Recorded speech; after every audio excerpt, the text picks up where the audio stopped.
रोज एक नई कहानी देखने के लिए चैनल को सब्सक्राइब करें और बेल आइकन दबाना ना भूलें। कावेरी की बहू कृतिका को गहनों का बड़ा शौक था। वो काफी अमीर घर से भी थी, जिसके चलते उसके पास गहनों की कोई कमी नहीं थी। लेकिन उसके पास एक 9 लखा हार था, जो कि उसके साथ साथ उसकी सास कावेरी को भी बहुत पसंद था। वो कैसे भी करके उस हार को हासिल करना चाहती थी। वो आए दिन अपनी बहू से उसका 9 लखा हार मांगती ही रहती थी। एक दिन उसकी बहू अपने कमरे में तैयार हो रही थी, तभी कावेरी वहाँ आती है और उसके गले में 9 लखा हार देखकर कहती है, बहू तो इतना तैयार क्यों हो रही है? कहीं जा रही है क्या तू? हाँ माँ जी, मैं पापा से ही मिलने जा रही हूँ। बहुत दिन हो गए हैं, उनसे मिली भी नहीं हूँ, इसलिए मैं आज अमित जी को कॉल करके जल्दी घर आने को बोल देती हूँ और उनके आते ही निकल जाऊंगी। आपके लिए खाना बना दिया है, अगर मुझे आने में देर हो जाए तो आप खा लेना। वो सब तो ठीक है बहू, लेकिन अपने घर जाते टाइम तुझे ये 9 लखा हार पहनकर जाने की क्या जरूरत है? इतना भारी गहना पहनकर बाहर नहीं जाना चाहिए। तू एक काम कर, ये 9 लखा हार मुझे दे दे, मैं रख देती हूँ, आकर मुझसे वापस ले लियो। लेकिन माँ जी, आप तो जानती है ना, मैं अपनी इस 9 लखा हार को कभी अलग नहीं करती हूँ, खुद से हमेशा पहन कर रखती हूँ। हाँ जानती हूँ, लेकिन क्या जरूरत है इतना भारी भरकम हार पहनकर बाहर जाने की? वैसे सच बताऊं तो मैं तुझसे ये हार इसलिए मांग रही हूँ क्योंकि मुझे अपनी सहेली के साथ उसके बेटे के लिए लड़की देखने जाना है। अच्छा, तो ये बात है माँ जी, तो आप मुझे पहले ही बोल देती, इतना घुमाने की क्या जरूरत थी? कृतिका इतना कहकर अपने गले से 9 लखा हार निकालकर अपनी सास के हाथों में रख देती है। 9 लखा हार देखते ही उसकी आंखें खुल जाती है और वो हार लेकर अपने कमरे में आ जाती है और उस हार को पहने शीशे में अपने आप को देखकर कहती है, हाय, बहू का 9 लखा हार तो उससे ज्यादा मुझ पर अच्छा लग रहा है। बेवजह ही बहू इसे पहन कर रखती है। सही गले में तो ये हार अब आया है। अब तो जब तक ये मुझसे नहीं मांगेगी तब तक तो मैं बहू को ही अपना 9 लखा हार नहीं दूंगी। कावेरी शीशे के सामने खड़ी 9 लखा हार पहने अपने आप से बातें कर रही थी। तभी उसकी सहेली रूपाली उसके कमरे में आती है और उसके गले में पड़े 9 लखा हार को देखकर कहती है, हाय दैया, कितना सुंदर 9 लखा हार है कावेरी। इस बार तो बहुत बड़ा हाथ मारा है रे तूने। कितना भारी है ये, इससे तो नजर ही नहीं हट रही है। किसका 9 लखा लिया है तूने? ये मेरी बहू का 9 लखा हार है। मेरी बहू बहुत अमीर है, उसके पास ना जाने कितने 9 लखे हार होंगे, तो उनके आगे ये कुछ भी नहीं है। हाय राम कावेरी, तूने अपनी बहू के 9 लखे हार पर ही हाथ साफ कर दिया। ये तो बहुत गलत बात है यार। तुझे एक बार नहीं कितनी बार बोला है, मुझे ऐसे मत बोला कर। मैं कोई चोर दिखाई दे रही हूँ क्या जो हाथ साफ करूंगी? मेरी बहू ने मुझे यह हार अपने हाथों से दिया है। अब अगर दोबारा तूने मुझे ऐसा वैसा कुछ बोला तो मुझसे बुरा कोई नहीं होगा। अब अगर तेरी पंचायत पूरी हो गई हो तो चले तेरे लड़के के लिए लड़की देखने या नहीं। कावेरी इतना कहकर रूपाली के साथ वहाँ से चली जाती है। थोड़ी देर बाद उसका बेटा अमित ऑफिस से घर आता है और कृतिका को हॉल में बैठी मैगजीन पढ़ते देखकर कहता है, क्या बात है, तुम तो बड़ी जल्दी तैयार होकर बैठी हुई हो। अरे बेवजह ही बदनाम करते हैं लोग औरतों को कि इतना टाइम लगाती हैं। जरा तुम्हें तो देखो, कितनी जल्दी तैयार हो गई हो।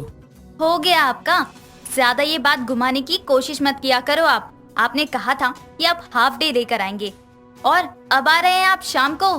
यार सॉरी, ऑफिस में अर्जेंट मीटिंग थी यार, मेरा उसमें रहना बहुत जरूरी था, इसलिए मैं निकल नहीं पाया।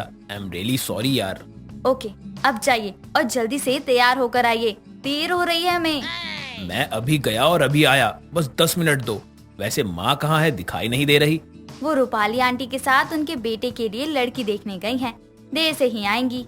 चलो ठीक है, मैं आया, बस थोड़ी देर इंतजार करो तुम। अमित इतना कहकर कमरे में चला जाता है और थोड़ी देर बाद तैयार होकर हॉल में आता है और कृतिका को लेकर उसके घर चला जाता है।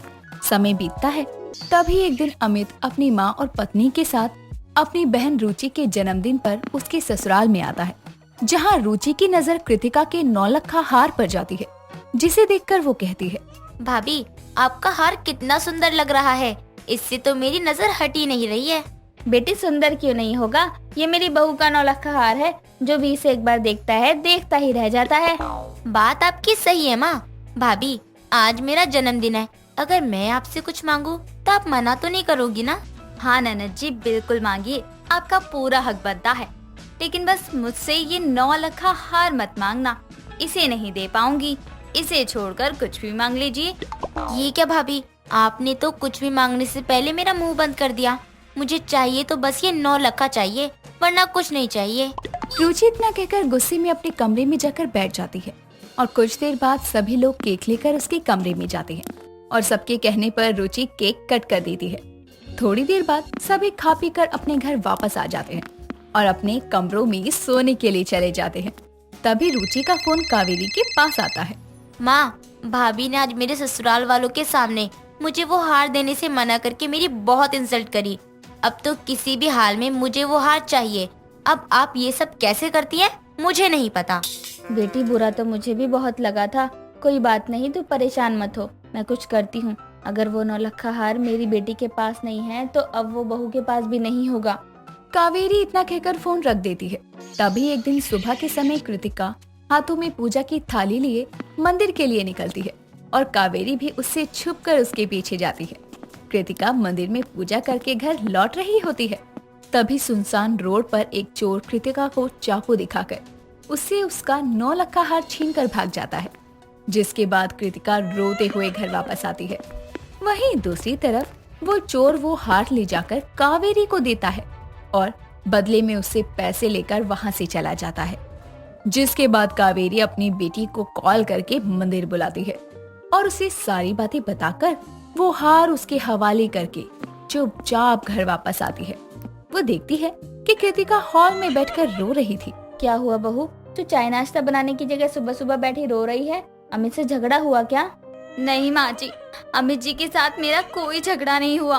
मैं मंदिर गई थी, वहीं एक चोर ने मेरा 9 लखा हार चोरी कर लिया और वो मुझे अपनी जान से भी ज्यादा प्यारा था माँ जी। क्या? ये तू क्या कह रही है बहू? देखा, हो गया ना इतना बड़ा नुकसान। मैंने पहले ही कहा था तुझे कि इतना भारी हार पहनकर बाहर मत जाया कर, लेकिन तुझे सुननी कहाँ होती है। कावेरी की बात सुनकर वो उसे नजर उठाकर देखती है और बिना बोले वहां से चली जाती है। समय बीतता है और कृतिका अपने 9 लखा हार के चलते खाना पीना सब छोड़ देती है। तभी एक दिन रुचि अपने घर आती है और अपनी माँ के साथ कृतिका से मिलने उसके कमरे में जाती है। भाभी, आपने ये क्या हालत बना रखी है? एक हार का आपको इतना बड़ा सदमा लग गया? आप तो इतने पैसे वाली हैं, दूसरा हार बनवा लेना। ननद जी, बात अगर सिर्फ हार की होती तो उस दिन के आपके मांगने पर मैं आपको वो हार नहीं देती। बात यहाँ भावना की है। मैं हमेशा वो हार ये दिखाने के लिए नहीं पहन कर रखती कि मेरे पास 9 लखा हार है, बल्कि इसलिए पहन कर रखती थी क्योंकि वो मेरी माँ की आखिरी निशानी थी। मेरी माँ मुझे बचपन में ही छोड़कर चली गई थी, लेकिन मुझे कभी माँ की कमी महसूस ना हो, इसलिए पापा ने मुझे उनकी आखिरी निशानी मेरी शादी के समय पर मुझे दी थी और वो भी मुझसे दूर हो गई। कृतिका की बात सुनकर रुचि और कावेरी को अपनी गलती का एहसास होता है और दोनों कृतिका को सारी सच्चाई बताकर उसे उसका 9 लखा हार वापस कर देती हैं। रवि और रवीना एक दूसरे से बहुत प्यार करते थे और उन दोनों ने आज से 2 साल पहले घर वालों को बताकर शादी भी कर ली थी।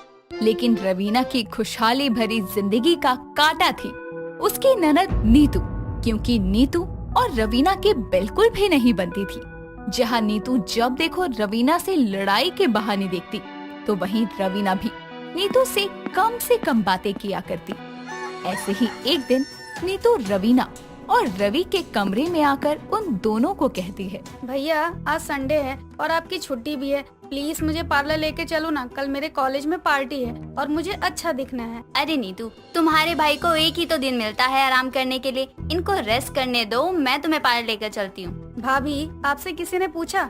नहीं ना, तो आप चुप ही रहिए, मुझे भैया के साथ जाना है। अच्छा ठीक है, तुम दोनों बिल्लियों की तरह मत लड़ो। नीतू, मैं तुमको पार्लर ले जाऊंगा, तुम तैयार हो जाओ। जिसके बाद नीतू तैयार होने चली जाती है और उसके तैयार होने के बाद रवि उसे पार्लर ले जाता है और वहाँ रिसेप्शन पर उसका वेट करने लगता है और नीतू अपनी सर्विस लेने सर्विस रूम में चली जाती है। जिसके बाद रवि खुद से कहता है, यार ये लड़कियां भी ना अजीब होती हैं, तैयार होकर पार्लर जाती हैं और पार्लर जाकर भी तैयार होती हैं। तभी उसकी ये बात उसके पीछे खड़ी संगीता सुन लेती है, जो इस बात का जवाब देकर कहती है, ओ हेलो मिस्टर, अगर हम लड़कियां तैयार नहीं होंगी ना तो तुम ही कंप्लेन करोगे। अरे संगीता, तुम कॉलेज के इतने सालों बाद यहाँ कैसे? तुम भी तैयार होने आई हो क्या? अरे नहीं, ये मेरा ही पार्लर है। वाह, मेरी बहन यहाँ अक्सर आती है। अच्छा हुआ कि आज मैं यहाँ उसे लेकर आया, इसी बहाने तुम भी मिल गई। दोनों बातें कर ही रहे थे कि तभी नीतू सर्विस लेकर बाहर आती है और दोनों को बातें करता देखकर हैरान रह जाती है। जिसके बाद रवि उसे घर लेकर आने लगता है और रास्ते में बताता है। अच्छा हुआ कि तुम मुझे यहाँ ले आई। पता है, ये पार्लर मेरी दोस्त संगीता का है। कॉलेज में वो मेरे पीछे पागल थी, अपना हाथ तक उसने मेरे लिए काट लिया था। बड़ी साइको थी, लेकिन अब वो बदल गई है। अच्छा है। अच्छा, तो ये मामला है। अगर वो सच में भैया को पसंद करती थी तो मुझे पता करना होगा। अगर वो सच में भैया को पसंद करती है तो मैं उसे मुफ्त में सर्विस ले सकती हूँ। मजा ही आ जाएगा और इसी बहाने भाभी को जलाने का मौका भी मिल जाएगा। जिसके बाद दोनों घर आते हैं और समय बीतता जाता है। अगले दिन भी नीतू किसी बहाने से संगीता से मिलती है और संगीता उसे एक्सप्रेस करती है कि वो आज भी रवि को बहुत पसंद करती है। लेकिन नीतू संगीता को ये तक नहीं बताती कि रवि अब शादीशुदा है। जिसके बाद संगीता नीतू से कहती है, नीतू थैंक्स, मैं तो यही चाहती हूँ कि तुम मेरी ननद बनो, फिर मैं तुमको हमारे पार्लर में life time free beauty treatment दूंगी और तुम मुझे अपने घर का पता और रवि का नंबर दे दो। हाँ हाँ, क्यों नहीं, लो लिखो। और उसके बाद नीतू अपने घर का एड्रेस और नंबर संगीता को देकर आ जाती है। और जब रात को रवि और रवीना सो रहे होते हैं तो संगीता रात को रवि को कॉल मिलाती है और रवीना नींद में कहती है, देखो ना रवि, कौन है जो तुम्हें इतनी रात को कॉल कर रहा है। रवि भी नींद में कॉल कट करके सो जाता है। अगली सुबह जब रवीना दूध लेने के लिए घर का दरवाजा खोलती है तो सामने एक फूलों का बुके रखा होता है जिसमें एक चिट थी, जिसे पढ़ते हुए रवीना कहती है, देखो तो जरा, ये किसके लिए आई है।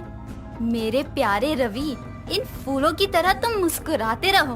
तुम्हारी संगीता और मेरी ननद के लिए फ्री फेशियल वाउचर भेज रही हूँ, उसे दे देना। रवि, रवि!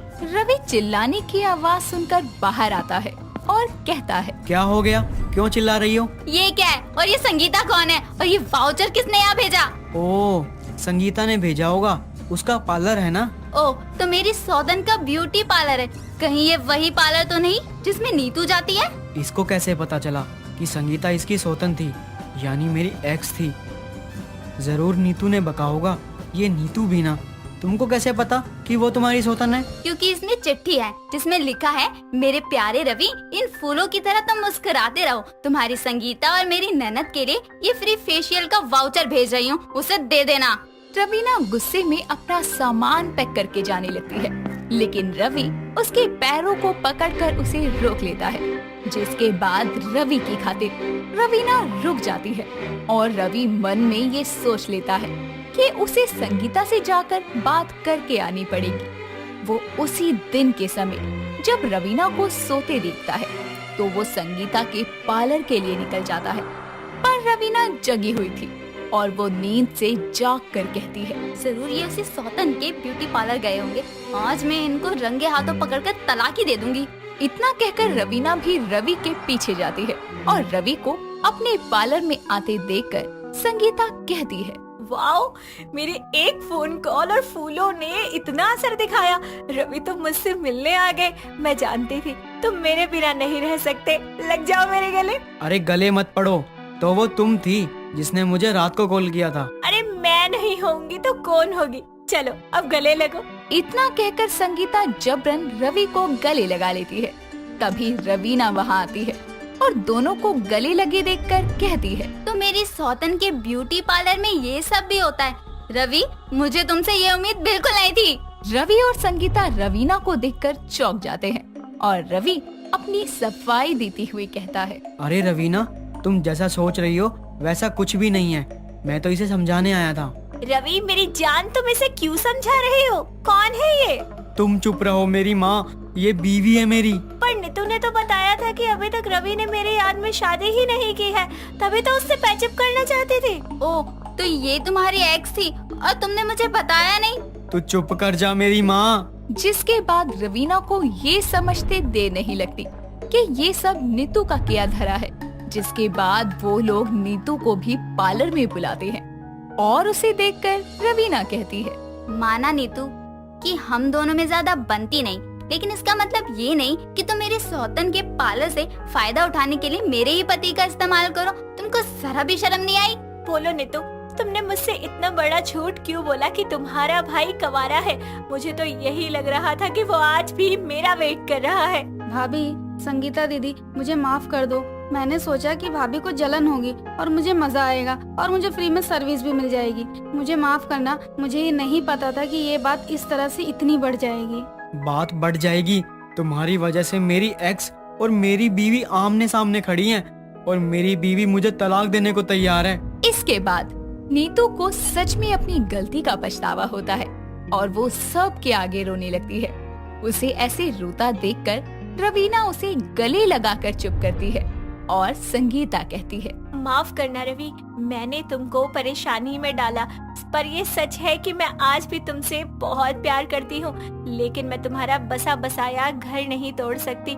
और रवीना, तुमको कभी सर्विस लेनी हो तो तुम्हारी सौतन का पार्लर हमेशा तुम्हारे लिए खुला है। नहीं, कभी नहीं। इतना कहकर रवीना नीतू और रवि का हाथ पकड़ती है और दोनों को अपने सौतन के ब्यूटी पार्लर से बाहर लेकर आती है, जिसके बाद रवीना ना कभी रवि को उसके पार्लर जाने देती है और ना ही नीतू को। और उस दिन की हरकत के बाद नीतू भी अपनी भाभी से माफी मांगकर उसके साथ प्यार से रहने लगती है। दोस्तों, अगर आपको ये कहानी पसंद आई तो इसे लाइक करें, शेयर करें और कमेंट करके बताएं कि कहानी में आपको सबसे अच्छा क्या लगा।